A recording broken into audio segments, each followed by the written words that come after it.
Hello students, स्वागत है आप सबका और एक नए वीडियो में। तो बच्चों, लास्ट वीडियो में हम लोग ऑलरेडी पढ़ चुके थे कि the effect of temperature and effect of pressure, या फिर जब भी हम लोग टेम्परेचर इंक्रीज करते हैं या फिर टेम्परेचर को डिक्रीज करते हैं तब मैटर में किस किस तरह का चेंज आते हैं, और सेम उसी मैनर में अगर हम प्रेशर को इंक्रीज करते हैं या फिर प्रेशर को डिक्रीज करते हैं तो मैटर में क्या क्या चेंजेस होते हैं। ये दोनों के दोनों टॉपिक जो है हम लोग इसके पहले वाले वीडियो में हम कवर कर चुके हैं। तो अभी बढ़ते हैं हमारे नेक्स्ट टॉपिक की तरफ, जो है इवापोरेशन। तो बच्चों, इवापोरेशन होता क्या है? तो ये इवापोरेशन ये एक प्रोसेस है जिसके बारे में हम बहुत पहले से ही पढ़ते हुए आ रहे हैं, बट हमको वहां पे क्या पढ़ाया जाता था बच्चों कि the process in which the water is convert into vapour. जिस प्रोसेस में वाटर कन्वर्ट होता है वेपर में, तो उसी प्रोसेस को हम लोग इवापोरेशन बोल के कहते हैं। बट अभी यहाँ पे क्या हो जाता है, ये जो डेफिनेशन हम लोग अपने बचपन से पढ़ते हुए आ रहे थे, ये थोड़ा सा इसमें चेंज करना पड़ेगा। लेकिन इसके पहले वाले एक वीडियो में हम लोग पढ़े थे कि वेपोराइजेशन की जब भी हम लोग वाटर को या फिर पानी को गर्म करते हैं तो वो वेपोराइजेशन होता है। क्या हम उसको इवापोरेशन बोल के कह सकते हैं क्या, या नहीं कह सकते? तो यहाँ पे बात आता है कि इन दोनों टॉपिक के लिए अलग अलग नाम क्यों है, एक को वेपोराइजेशन क्यों कहा गया और एक को इवापोरेशन हम लोग क्यों कहते हैं। तो चलिए आगे बढ़ते हैं, इवापोरेशन एक्चुअली में है क्या। तो सबसे पहले बात आता है, do we always need heat और change the pressure for changing the state of matter. तो अभी यहाँ पे हमें सबसे पहले क्वेश्चन से ये शुरू किया है कि ये जो स्टेट ऑफ मैटर को अगर हम चेंज करना चाहें तो क्या हमेशा जो है हमें हीट या फिर प्रेशर देना पड़ेगा या फिर ऐसे ही कुछ हो जाए। तो यहाँ पे बोला गया है कि can you give some example for everyday life where the changes of state liquid to vapor takes place without the liquid reaching the boiling point। मतलब हमारे डेली टू डेली लाइफ में बच्चों कुछ ऐसे भी चीज होता है जहां पे हम लोग क्या करते हैं, बिना किसी बॉइलिंग के भी हम लोग को जो है वो इवापोरेशन दिखने के लिए मिल जाता है। जैसे कि यहाँ पे एग्जाम्पल दिए गए हैं, वाटर व लेफ्ट ऑन कवर। अगर हम लोग पानी को बिना ढके छोड़ देते हैं तो slowly the water change to vapour, water जो है वो वेपर में चेंज हो जाता है। लेकिन यहाँ पे हमें कुछ गर्म करने की कुछ जरूरत पड़ा क्या, या फिर जैसे कि हम लोग पिछले वीडियो में भी पढ़े थे कि वाटर जो है 100 डिग्री सेल्सियस होने के बाद ये वेपोराइजेशन होता है, हो गया। बट यहाँ पे हम लोग किसी भी तरह का तो हीट तो दिए नहीं, लेकिन यहाँ पे जो है वाटर का अमाउंट जो है वो धीरे धीरे कम हो रहा है। या फिर हमें यहाँ पे और एक भी एग्जांपल दिया गया, वेट क्लॉथ्स ड्राइज ऑफ। जब भी हम लोग कपड़े सुखाते हैं, कपड़े को तो हम तो गर्म नहीं करते 100 डिग्री सेल्सियस में, बट सारे के सारे पानी जो होते हैं वो क्यों गायब हो जाते हैं या फिर वो वेपर में कन्वर्ट क्यों हो जाते हैं। तो ये दोनों एग्जाम्पल हैं जो कि हमें एक ब्रीफ आइडिया देने वाले हैं कि इवापोरेशन एक्चुअली में होता क्या है। तो यहां पे दिया गया है, we know that particles of matter are always moving and are not at rest. तो हम लोग को भली भांति ये बात पता है कि जितने भी पार्टिकल्स के मैटर होते हैं ये कभी भी जो है वो रेस्ट में नहीं रहते। तो जब भी इनके ऊपर थोड़ा सा टेम्परेचर बढ़ जाता है तो ये लोग एक्साइटेड या फिर वाइब्रेट होने लगते हैं। At a given temperature in any gases, liquid और solid, there are particles with different amount of kinetic energy. हर एक जो पार्टिकल्स बने हुए इनमें कुछ ना कुछ अमाउंट्स ऑफ काइनेटिक एनर्जी जो है वो प्रेजेंट रहता है, हो गया। Then in case of liquid a small fraction of particles on the surface. तो यहाँ पे मैं आपको थोड़ा सा बता देने की कोशिश करता हूं कि क्या होता था। यहाँ पे हमें पूरा का पूरा इवापोरेशन प्रोसेस को थोड़ा सा समझाने की कोशिश किया गया है। Then in case of liquid small fraction of particles at the surface. Liquid में क्या होता है, कुछ कुछ पार्टिकल जो है वाटर के सरफेस में ये प्रेजेंट होते हैं। अभी इनके साथ क्या होता है, थोड़ा सा having lighter kinetic energy is able to break them. और वो सरफेस के ऊपर जितने भी प्रेजेंट रहते हैं, जितने पार्टिकल्स प्रेजेंट रहते हैं, इनमें बस कुछ थोड़ा सा ही एनर्जी है या फिर कुछ थोड़ा सा भी टेम्परेचर का डिफरेंस अगर आ जाता है तो ये लोग क्या होते हैं बच्चों, ये लोग ब्रेक हो जाते हैं, या फिर हम बोल सकते हैं कि इनका इंट्रामोलिकुलर फोर्स जो होता है ये ब्रेक डाउन हो सकता है। समझ में आया? और ये किस में कन्वर्ट हो जाते हैं, वेपर में कन्वर्ट हो जाते हैं। और इसी फेनोमेनन को ही हम लोग क्या बोल के कहते हैं, इवापोरेशन बोल के कहेंगे। तो फेनोमेनन को एक बार पढ़ते हैं, this phenomenon of changes of liquid into vapour. जब the phenomenon of changes of liquid into vapour at any temperature below its boiling point, below its boiling point को आपको बच्चों पूरा का पूरा याद रखना है। हम लोग इसको गर्म नहीं करते, बट फिर भी जो है ये आपका क्या हो जाता है, वो कन्वर्ट हो जाता है वेपर के फॉर्म में। तो इसी को ही हम इवापोरेशन बोल के कहेंगे। अगर हम लोग बॉइलिंग पॉइंट तक लेके आते हैं, अगर हम बॉइलिंग पॉइंट तक लेके आते हैं, उसके बाद वो अगर वाटर वेपर के फॉर्म में होता है, तो इसको क्या बोल के कहा जाएगा, उसको वेपराइजेशन बोल के कहा जाएगा। इसको क्या कहा जाएगा, वेपराइजेशन बोल के हम लोग इसे कहेंगे। बट इसी केसेस में बिलो इट्स बॉइलिंग पॉइंट, अगर उतना बॉइलिंग पॉइंट तक हम लोग नहीं करेंगे, बट फिर भी जो है वाटर अगर वेपर में कन्वर्ट हो रहा है, तो इसको क्या कहा जाता है बच्चों, इसको इवापोरेशन बोल के कहते हैं। क्लियर है बच्चों? अभी इसको थोड़ा सा और थोड़ा डिटेल से देखते हैं कि क्या होता है एक्चुअली में। तो यहां पे एक वर्ड का यूज किया गया है, पार्टिकल्स एट द सरफेस। तो सरफेस के पड़े, तो लेट मान के चलो कि हम लोग क्या किए हैं, ये हमारे पास एक वेसल है और उसी वेसल में कुछ अमाउंट ऑफ आपका जो है वो वाटर रखा गया है। तो यहाँ पे क्या होता है, यहाँ पे सिर्फ और सिर्फ उसके ऊपर वाले सरफेस में जो पार्टिकल्स रहेंगे वो ही वेपर में फॉर्म होते हैं। ये वाले पार्टिकल वेपर में फॉर्म होंगे, उसके बाद इसके नीचे वाले पार्टिकल जो है वो वेपर में फॉर्म होंगे, इसके बाद इसके नीचे वाले पार्टिकल जो है वो, तो इसीलिए इसको क्या कहा गया बच्चों, इसको बोला गया है कि ये सरफेस में इफेक्ट शो करता है, या फिर सरफेस में जो है वो ज्यादा से ज्यादा काइनेटिक एनर्जी, या फिर इनके जो पार्टिकल्स होते हैं ये ज्यादा से ज्यादा काइनेटिक एनर्जी शो अप करते हैं। तो इसीलिए इवापोरेशन जो प्रोसेस होता है ये डिपेंड करता है सरफेस के ऊपर। बट अगर आप लोगों को याद है, इसके पहले वाले वीडियो में हम लोग डिस्कस किए थे कि इवापोरेशन जो होता है ये एक बल्क प्रोसेस होता है। अगर वो वीडियो आप लोग को नहीं देखे हैं तो इसको देख लीजिए, तो आपको जो है एक पूरा का पूरा एक ओवरऑल आइडिया हो जाएगा। या फिर हम लोग बोल सकते हैं कि वेपोराइजेशन जो प्रोसेस होता है, यहाँ पे हर एक पार्टिकल जो होता है, वाटर के हर एक पार्टिकल, ईच पार्टिकल जो होते हैं वो सेम अमाउंट में हीटेड अप होंगे। बट इवापोरेशन में क्या होगा, सिर्फ एक सरफेस में जो पार्टिकल्स प्रेजेंट रहेंगे वो ही सिर्फ इवापोरेट होंगे। समझ में आया बच्चों? या फिर वही सिर्फ जो है वो वेपर के फॉर्म में बनेंगे। तो ये होता है हमारा वेपोराइजेशन या फिर सॉरी इवापोरेशन का डेफिनेशन, यहां से यहां तक। तो आशा करता हूं ये वाला पोर्शन जो है आपको समझ में आ गया है। बढ़ते हैं आगे हमारे नेक्स्ट टॉपिक की तरफ, और नेक्स्ट टॉपिक है फैक्टर अफेक्टिंग इवापोरेशन। ये इवापोरेशन कौन कौन से फैक्टर के ऊपर डिपेंड करता है। तो यहाँ पे जो कुछ भी इस एक्टिविटी में दिया गया है बच्चों, वही सेम चीज यहाँ पे हमें दिया गया है। तो एक्टिविटी आप लोग खुद से पढ़ लीजिएगा। अभी हम लोग बढ़ते हैं डायरेक्टली इवापोरेशन के फैक्टर अफेक्टिंग इवापोरेशन। तो बढ़ते हैं आगे। इवापोरेशन का जो पहला फैक्टर है जो कि इवापोरेशन में इफेक्ट है, वो होता है हमारा क्या, इंक्रीज इन सरफेस एरिया। एक बात हमें याद रखना है बच्चों कि सरफेस एरिया जितना बढ़ेगा, सरफेस एरिया जितना बढ़ेगा, रेट ऑफ इवापोरेशन भी उसी हिसाब से बढ़ेगा। जैसे कि यहाँ पे एक एग्जांपल दिया गया है, हम जनरली अपने कपड़े सुखाते हैं किस हिसाब से बच्चों, हमारे कपड़े को जो है वो स्ट्रेच करके सुखाते हैं या फिर खुला करके सुखाते हैं। ऐसा नहीं कि हम लोग मोड़ दिए या फिर एक गुच्छा बना लिए और उसको सुखा दिए, ऐसा हम लोग नहीं सुखाते, क्योंकि हम लोग इसका सरफेस एरिया बढ़ा करते हैं ताकि ये जो है वो जल्दी से जल्दी जो है ये आपका सूख जाए। तो पहला फैक्टर क्या आ गया बच्चों, पहला फैक्टर ये हमारे पास इंक्रीज इन सरफेस एरिया। और ये बात आपको याद रखना है, अगर सरफेस एरिया इंक्रीज होता है तो उसी सेम प्रोसेस के हिसाब से हमारा रेट ऑफ इवापोरेशन भी जो होता है वो भी इंक्रीज होगा। देन सेकेंड फैक्टर हमारे पास आता है बच्चों इंक्रीज इन टेम्परेचर। अगर टेम्परेचर इंक्रीज होता है तो रेट ऑफ इवापोरेशन भी इंक्रीज होता है। क्यों होता है, क्योंकि हम लोग अभी अभी पढ़े कि जो इवापोरेशन जो होता है ये टोटली डिपेंड करता है किसके ऊपर, उसके सरफेस के ऊपर कितने पार्टिकल्स हैं। तो सरफेस के ऊपर जो पार्टिकल्स होते हैं ये बहुत जल्दी से जल्दी जो है वो एक्साइटेड हो जाते हैं।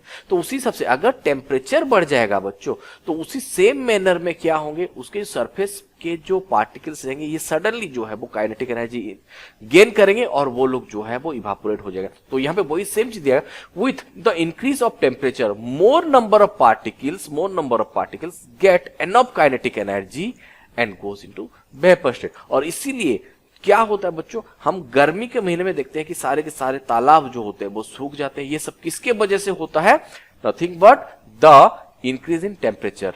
टेम्परेचर जितना बढ़ता है उसी हिसाब से रेट ऑफ इवापोरेशन भी इंक्रीज होता है। द नेक्स्ट फैक्टर हमारे पास आता है ए डिक्रीज इन ह्यूमिडिटी। ह्यूमिडिटी का मतलब क्या होता है बच्चों, ह्यूमिडिटी का मतलब ये होता है कि the amount of water vapour present in the air air में कितना वाटर वेपर प्रेजेंट है उसी को ही हम क्या बोल के कहते हैं बच्चों, ह्यूमिडिटी बोल के कहते हैं। अगर वाटर के पास, या फिर बोल सकते हैं कि एयर में अगर ज्यादा से ज्यादा वाटर वेपर प्रेजेंट रहेंगे तो यहां पे क्या होगा, हमारे रेट ऑफ इवापोरेशन जो होता है वो आपका डिक्रीज होगा। ये वाला बात जो है याद रखे रहना। The air around us can not hold more than a definite amount of water vapour. इसके पास जितने भी वाटर वेपर प्रेजेंट रहेंगे उससे ज्यादा वो और होल्ड कर नहीं पाएगा at an given temperature. If the amount of water in air already है, अगर वाटर में ऑलरेडी ज्यादा से ज्यादा वाटर वेपर प्रेजेंट है तो हमारा रेट ऑफ इवापोरेशन क्या होगा बच्चों, रेट ऑफ इवापोरेशन जो रहता है वो आपका डिक्रीज हो जाएगा।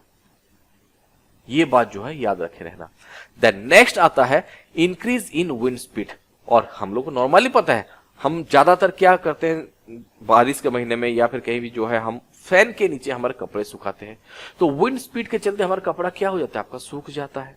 तो ये वही सेम चीज यहां पे दिया गया। इट इज एक common observation that clothes dry of faster on A windy day. जो धूप के जो महीने में होता है वहां पे हवा चलता है और उसी के दिन में हमारे पास क्या होता है, हमारे कपड़े जो होते हैं वो जल्दी से जल्दी सूख जाते हैं with the increase in wind speed में, and the particles of water vapor move away with the wind। और ये जो इवापोरेशन होता है तो वाटर वेपर को लेके वो किसी दूर जगह में जो है इसको डाल देता है।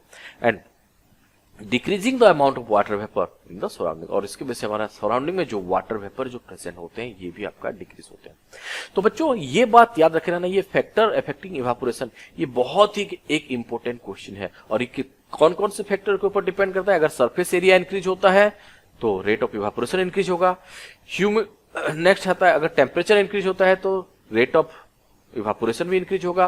बट यहां पे उल्टा हो जाता है, अगर ह्यूमिडिटी इंक्रीज होता है तो रेट ऑफ इवापोरेशन डिक्रीज होगा। अगर ह्यूमिडिटी डिक्रीज होता है तो रेट ऑफ इवापोरेशन जो है वो इंक्रीज होगा। देन विंड स्पीड अगर ज्यादा होता है तो इवापोरेशन भी ज्यादा होगा। अगर विंड स्पीड जो है वो कम होता है तो रेट ऑफ इवापोरेशन भी आपका कम होगा। क्लियर है। एंड इवापोरेशन का और भी एक बहुत ही इंपॉर्टेंट फेनोमेनन है बच्चों, और वो क्या होता है, that evaporation causes cooling effect. इसी इवापोरेशन की वजह से ही हमें क्या महसूस होता है बच्चों, हमें ठंडक का महसूस होता है। या फिर इसके बारे में थोड़ा सा अभी हम लोग डिटेल्सली बात करते हैं। तो यहां पे दिया गया है, in an open vessel the liquid keeps on evaporating. अगर किसी भी प्लेट में या फिर किसी भी, मान के चलिए एक तालाब में भी अगर हम कुछ अमाउंट ऑफ वाटर रहते हैं तो यहां पे क्या होता है, कंटिन्यूअसली जो है वो इवापोरेशन होता रहता है। तो ये होता कैसे है, तो यहां पे उसका आंसर दिया, the particles of liquid absorb energy from the surrounding to regain the energy lost during the evaporation. तो इसके ऊपर के जो पार्टिकल्स होते हैं ये आसपास की गर्मी को क्या करते हैं बच्चों, ये एब्सॉर्ब कर लेते हैं। आसपास की गर्मी को जो है वो लोग एब्सॉर्ब कर लेते हैं और कूलिंग इफेक्ट प्रोवाइड करते हैं। और यहां पे वही सेम चीज दिया गया, this absorption of energy from the surrounding make the surrounding cold. और सारे के सारे आसपास के गर्म ऑब्जेक्ट को हम इवापोरेट कर लेते हैं तो बचता क्या है, तो गर्म पार्टिकल्स तो रहे नहीं हमारे आसपास के सराउंडिंग में, तो हमें जो है वो ठंडा लगता है। और इसके बारे में कुछ एग्जाम्पल्स दिए गए हैं, बट देखते हैं थोड़ा आगे। Then what happen when you pour some acetone. Acetone या फिर जो नेल रिमूवर जो होता है, नेल पॉलिश रिमूवर, उसी को ही एसीटोन कहा जाता है। अगर हम लोग अपने हाथ में पकड़ते हैं तो ये सारे के इसके जो एसीटोन के जो पार्टिकल्स होते हैं बच्चों, ये क्या करते हैं, आसपास से जो है सराउंडिंग से जो है वो हॉटर पार्टिकल्स को ये एब्जॉर्ब कर लेते हैं और हमें क्या कूलिंग इफेक्ट देते हैं। इसके वजह से हमारा पाम जो होता है ये हमें ठंडा लगता है। Even if after a hot sunny day, आप लोग देखे होंगे कि गर्मियों के दिन में क्या होता है, शाम के वक्त जितने भी दुकानदार वाले होते हैं उनके दुकान के सामने पानी छिड़कते हैं। क्यों ऐसे करते हैं, then people sprinkle water on the rooftop और द ग्राउंड, बिकॉज क्या होगा, the large latent heat of vaporisation of water help to cool the hot surface. तो ये जनरली आपका क्या करते हैं, ये जो वाटर वेपर जो होंगे ये आसपास के हीट को जो है वो एब्जॉर्ब कर लेंगे और हमें क्या, हमें एक कूलिंग इफेक्ट देगा। और इसके वजह से हम लोग क्या करते हैं, ज्यादा से ज्यादा जो है हम लोग वाटर को जो है वो स्प्रिंकल करते हैं। समझ में आ गया बच्चों, बढ़ते हैं आगे। यहाँ पे हमें दो क्वेश्चन आगे पूछा गया है, why should we wear cotton clothes in summer. हमें जो है वो कॉटन के क्लॉथेस ही क्यों पहनना चाहिए समर में। तो यहाँ पे उसका आंसर दिया गया है। देखते हैं कि क्या होता है बच्चों। हम लोग जानते हैं कि कॉटन जो होता है ये एक गुड एब्जॉर्बर होता है, और जब भी हम लोग कॉटन के ड्रेसेस पहनेंगे तो ये क्या करेगा, हमारे पसीने को जो है वो एब्जॉर्ब कर लेगा। वरच अगर कॉटन छोड़ के अगर किसी भी सिंथेटिक फाइबर को हम पहनते हैं तो वो जो है वो उसी वाटर को जो है एब्जॉर्ब कर नहीं पाएगा, और एब्जॉर्ब करने के बाद क्या होता है चलिए देखते हैं। Then we know that during evaporation the particles of the surface of the liquid gain energy from the surrounding. जैसे कि हमारे स्वेट को एब्जॉर्ब कर लेगा तो क्या होगा, the heat energy is equal to the latent heat of vaporisation absorb from the body. और इसके वजह से क्या होगा, जितने भी जो हमारे स्वेट रहेंगे या फिर जो पसीना रहेगा ये आसपास की जो गर्मी को जो है वो एब्जॉर्ब कर लेगा, और हमें क्या करेगा, हमें जो है वो कूलिंग इफेक्ट प्रोवाइड करेगा। क्लियर है बच्चों यहाँ पे। क्यों ऐसे होता है, क्योंकि कॉटन जो होता है, कॉटन एक गुड एब्जॉर्बर या फिर एक गुड एब्जॉर्बर होता है ऑफ वाटर का। द नेक्स्ट वही सेम क्वेश्चन में और भी एक दिया गया है, why do we see water droplets on the outer surface of the glass containing ice और कोल्ड वाटर। आइस और कोल्ड वाटर अगर हम लोग रखे हैं तो ग्लास के ऊपर आप लोग देखे होंगे कि क्या होता है, छोटे छोटे वाटर ड्रॉपलेट्स जो है वो बनने चालू हो जाती है या फिर बन के हमें दिखते हैं। तो ये भी क्यों होता है अभी हम लोग देखते हैं थोड़ा सा। Let us take ice in और cold water in a tumbler. हमें जो है एक ग्लास में या फिर एक बोतल में जो है आइस या फिर ठंडा वाटर रखा है। Then soon we will see that the water droplets on the outer surface. और सडनली हमें क्या देखने के लिए मिला, वाटर ड्रॉपलेट्स देखने के लिए मिला। तो water vapour present in the air coming in contact with the cold glasses. तो ये क्यों होता है, क्योंकि आसपास के जितने भी वाटर वेपर होते हैं बच्चों, आसपास के जितने भी वाटर वेपर होते हैं सारे के सारे क्या आएंगे और ग्लास के ये भी जो ठंडे ग्लास के जो रहते हैं उसके वॉल में टकराएंगे या फिर हमारे ग्लास में टकराएंगे। हो गया। एंड उसके वजह से वहां पे क्या होता है, उनका एनर्जी जो होता है वो लॉस होता है। They loss their energy and they converted into liquid. और ये सारे के सारे जो है वो किस में कन्वर्ट हो जाते हैं, लिक्विड्स में कन्वर्ट हो जाते हैं। और इसी के वजह से ही हमें वाटर ड्रॉपलेट्स देखने के लिए मिलता है। तो ये वाला पोर्शन या फिर हम बोल सकते हैं कि vaporisation and factor of vaporisation, इनको जो है, और वेपोराइजेशन प्रोड्यूस कूलिंग इफेक्ट, इन तीनों के तीनों टॉपिक को जो है बच्चों आप लोग थोड़ा अच्छे से पढ़िएगा, क्योंकि यहां से बहुत सारे क्वेश्चन जो है आपको घुमा फिरा के पूछा जाता है। तो बच्चों ये था आप लोगों का चैप्टर। आगे जो है वो कुछ एक्स्ट्रा नॉलेज दिया गया है, जैसे प्लाज्मा और बोस-आइंस्टाइन कंडेंसेट के बारे में। इसको थोड़ा सा आप लोग पढ़ लीजिएगा, क्योंकि यहाँ पे जो है now the scientist are talking of 5 state. जैसे मैं आपको चैप्टर के स्टार्टिंग में ही बोला था कि आजकल जो है वो कुछ नए टेक्नोलॉजी के चलते हमारे पास जो है हम लोग 3 स्टेट के अलावा हम लोग 2 और स्टेट के बारे में पढ़ने वाले हैं, जैसे कि एक हो गया आपका प्लाज्मा और एक होता है बोस-आइंस्टाइन कंडेंसेट। तो ये दोनों के दोनों जो है आप लोग थोड़ा सा पढ़ लीजिएगा। हालांकि एग्जाम पॉइंट ऑफ व्यू से ये वाला पोर्शन जो है वो इंपॉर्टेंट नहीं है। तो बच्चों आशा करता हूं कि ये वाला चैप्टर आपको पूरा का पूरा समझ में आया होगा। अगर आपको ये वीडियो पसंद आते हैं तो इस वीडियो को लाइक कीजिए, और इस तरह के वीडियो आगे देखने के लिए इस चैनल को सब्सक्राइब कीजिए बच्चों। तो मिलते हैं नेक्स्ट वीडियो पे किसी नए टॉपिक के साथ। तब तक के लिए बाय बाय।